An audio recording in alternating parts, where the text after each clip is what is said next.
दोस्तों, अकबर की बेगमों में सबसे ज्यादा अगर किसी को शोहरत मिली है तो वो जोधाबाई को मिली। हर किसी की जुबान पर जोधा अकबर की प्रेम कहानी है।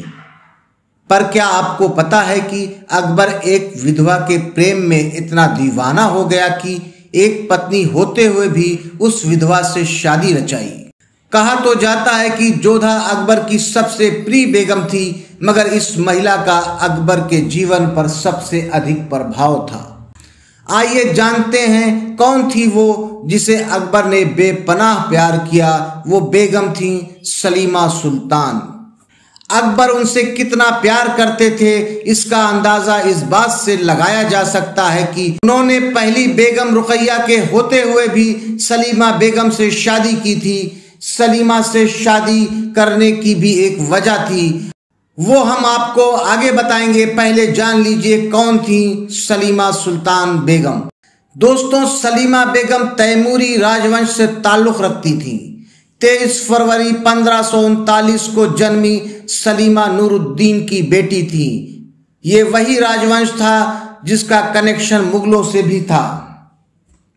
कई इतिहासकारों का मानना है कि सलीमा अकबर की चचेरी बहन थी और वो बादशाह से उम्र में कई साल बड़ी थी।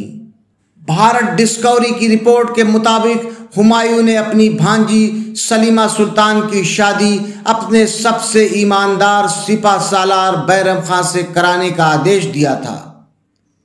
हुमायूं के इस फैसले से पूरी सल्तनत में सन्नाटा छा गया था। सल्तनत के कई मुगल सरदार और बेगमें खफा भी हो गई थीं। मुगल सल्तनत के लोगों का मानना था कि तैमूर वंश से ताल्लुक रखने वाली राजकुमारी सलीमा की शादी एक तुर्क सरदार से कराना कितना सही है।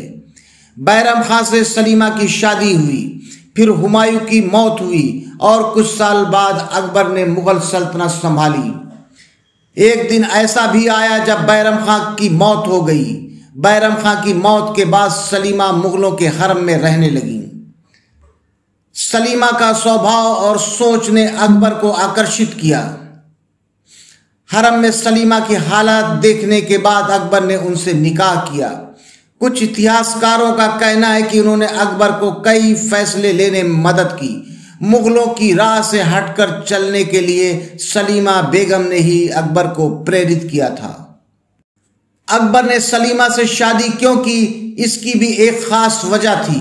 कई रिपोर्ट्स में यह दावा किया गया है कि अकबर को पहली पत्नी रुकैया से कोई संतान नहीं हुई थी। कई सालों तक वो औलाद के सुख से महरूम रहे। इसके बाद वो सलीमा के संपर्क में आए। कम उम्र में विधवा होने के कारण अकबर ने उनसे शादी करने का फैसला लिया और वो अकबर की सबसे पसंदीदा बेगमों में से एक बनी। अकबर उनसे इतना प्रेम करते थे कि उन्हें खदीजा की उपाधि दी थी। हालांकि सलीमा से शादी के बाद अकबर को जोधा से प्रेम हुआ था। कहा जाता है कि जब भी अकबर किसी भी मामले में उलझते थे, उसका हल समझ में नहीं आता था तो वो सलीमा सुल्तान से सलाह लेते थे। 15 दिसंबर 1612 ईस्वी में सलीमा की मौत हुई। उनकी कब्र आगरा में बनवाई गई।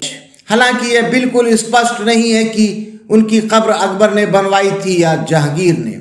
दोस्तों, आपको अगर हमारा ये वीडियो पसंद आया है तो हमारे चैनल को लाइक कीजिए, सब्सक्राइब कीजिए और इसी प्रकार के वीडियोस देखने के लिए हमारे साथ जुड़िए। इजाजत दीजिए, फिर मिलते हैं किसी नए वीडियो में कुछ नई जानकारियों के साथ। तब तक के लिए जय हिंद, जय भारत।